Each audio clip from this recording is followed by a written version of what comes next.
Hey y'all, so there's no here's what you missed today because we were doing a student-paced review on Nearpod, so there was no new content per se, but I promised y'all I would address some of your questions regarding how to embed images and such in your homework assignments. Here you go. Hope it's helpful. So first things first, you get a lot of your assignments as a Google Doc. So when you get into your classwork tab and you find your assignment, it's a Google Doc, and you click it, it's going to take you to your very own copy, so your name goes in front of it, of the assignment that you've been given. Now, this is fantastic. Let's say you're fine typing that, but you want to include an image to answer another class or another question. What you would want to do, if it's an image that's on your computer, you want to go Insert, Image, Upload from Computer. Now, I don't know about you, but I like to keep things on the desktop so they're easy to find. So wherever you have put that image, if you took a picture of artwork and you emailed it to yourself, drag and drop that image on your desktop and then you'll be able to find it very easily. I'm going to use this. We're all going to pretend like I took this beautiful photo. I click open. There it is. So that's how you would get an image up onto Google Docs. If, let's say, it came from your email, you would open that image in your email and you could drag and drop it to your desktop. Your desktop is just this background place where all of the things are that you look at when your screen has no tabs open. Now, let's say you want to draw something in Jamboard and then import it into this assignment. What you would do is you would open another tab, go to these little dots, you would find Jamboard. You can see I've been working in here today trying to do this tutorial.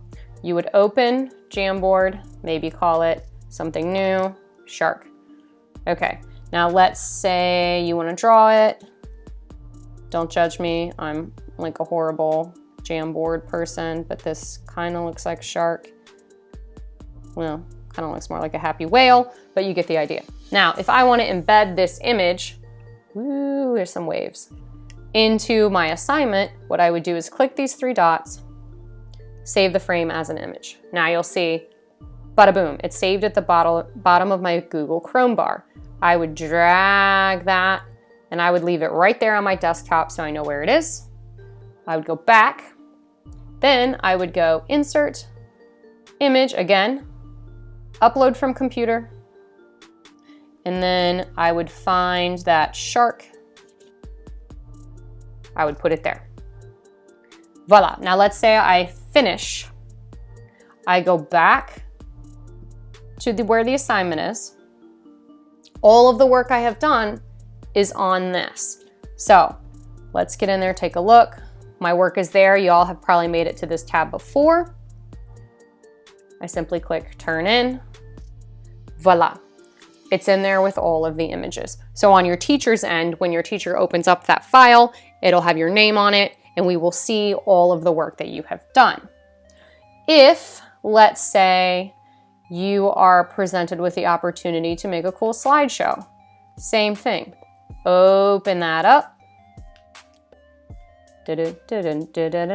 My internet is slow. We are waiting on the file to open. Waiting. Right, so that's how things go for me. Now, let's say you're gonna add a slide, delete this text. Let's say you wanna add a video of your own.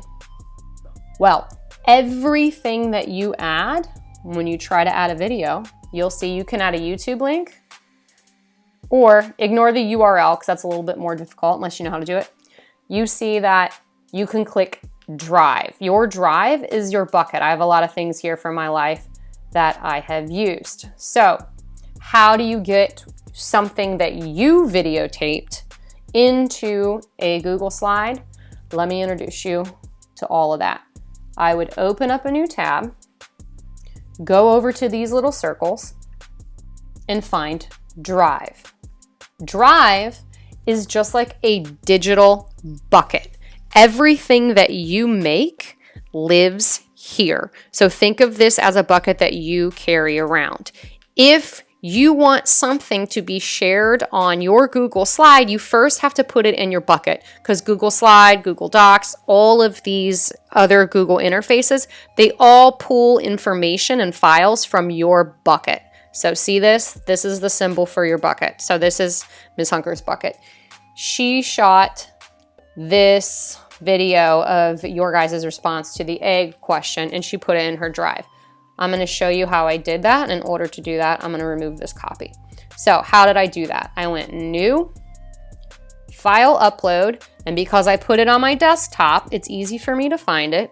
I click it, and I click Open. Now you'll see that this item is uploading. I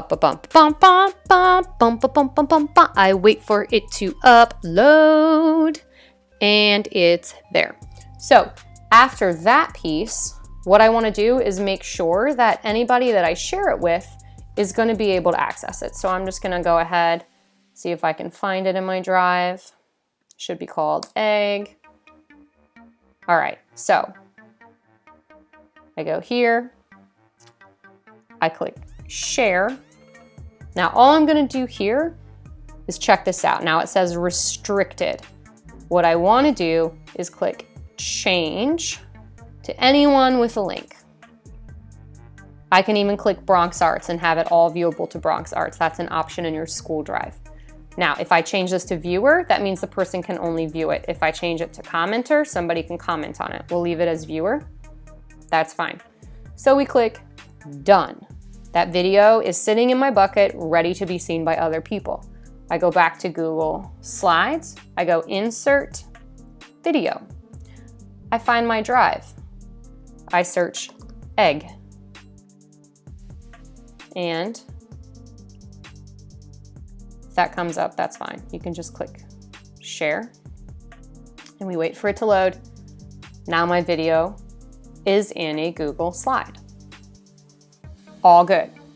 You can also do that with audio. If you download a song and you put it on your desktop, you drag and drop it into this bucket, you can import audio as well. I hope that was helpful. If you have any questions or need further help with any of these tasks, you have my phone number. Please send me a text. We can get on FaceTime and I can walk you through it.